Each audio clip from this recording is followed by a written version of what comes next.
সত্য কখনো চাপা থাকে না, একদিন না একদিন বেরিয়ে আসবেই।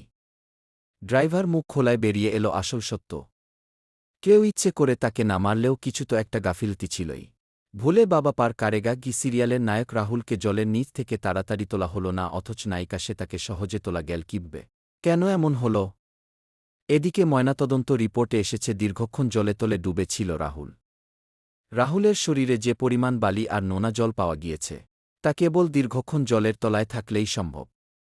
চিকিৎসকরা আশঙ্কা করছে 1 ঘণ্টা বা তার চেয়ে বেশি সময় ধরে জলের তলেই ছিল রাহুল। তাই এত দেরি হয়েছিল রাহুলকে খুঁজে পেতে।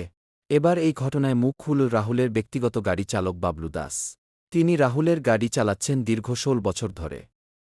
তার গাড়ি করেই কলকাতা থেকে শুটিং করতে দীঘা এসেছিল রাহুল। এবিপি আনন্দকে দেওয়া এক সাক্ষাৎকারে তিনি বলেন, কি আমরা গুণাক্ষরেও বুঝতে পারিনি যে এ ধরনের ঘটনা ঘটতে পারে।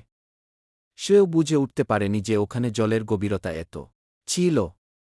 তার মধ্যে সেদিন আবার জোয়ার এসেছিল।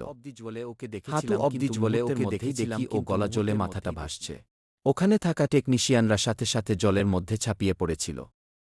বাবলু দাস আরও বলেন যে চোরে শুটিং হচ্ছিল, সেখানে যাওয়ার জন্য একটা মোটর চালিত বোট ছিল। রাহুল দাদা ডুবে যাচ্ছে দেখে সাথে সাথে মোটর বোটটি কাছাকাছি নিয়ে যাওয়া হয়। আমরাও সাথে সাথে আরও অন্য নৌকা ডাকি। রাহুল দাদা একবার করে সামনে ওই জায়গাতেই অসম্ভব জলে, ফের জল ওকে পেছনে টেনে নিয়ে যাচ্ছিল। আর একটু যদি সুযোগ পেতেম তবে ওকে বাঁচাতে পারতাম। সে সময় জোয়ার চলে এসে জল আরও বেড়ে গিয়েছিল ওখানে। বাবলু দাস বলেন, প্রথমে নায়িকাকে জল থেকে তোলা হয়। রাহুল দাদাকে তখনও খুঁজে পাওয়া যাচ্ছিল না কিছুতেই। সবাই অনেক চেষ্টা করছিল কিন্তু ওকে খুঁজে পেতে অনেক দেরি হয়ে যায়। এখন আমি কলকাতায় ফিরছি, আমি নিজেই গাড়ি করে হসপিটালে নিয়ে গিয়েছিলাম রাহুল দাকে। আমি বাবলু, রাহুল দা ড্রাইভার। আমি বলছি রাহুল দা গাফিলতির কারণে মারা গিয়েছে।